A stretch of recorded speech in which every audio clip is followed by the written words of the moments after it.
Did you know that in Spanish you don't have a red car, you have a car red? And you don't have a favourite colour either, you have a colour favourite.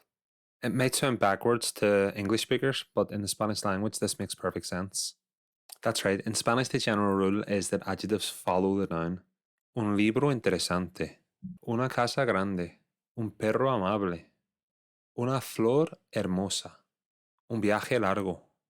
This is standard for the vast majority of Spanish nouns, but of course, like any language, there are exceptions. Sometimes the adjective will go before the noun. For example, with possessives, mi coche, tus zapatos. Demonstratives, este libro, aquel día. Or quantifiers, mucho trabajo, poco tiempo. Just to complicate things further, some adjectives in Spanish can go before and after the noun, and the meaning changes depending on their location. So let's look at some examples. Viejo amigo, amigo viejo. El único hijo, un hijo único.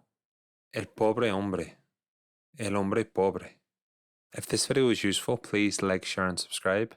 And remember, don't forget about me when you're living in your house big and driving about in your car fast.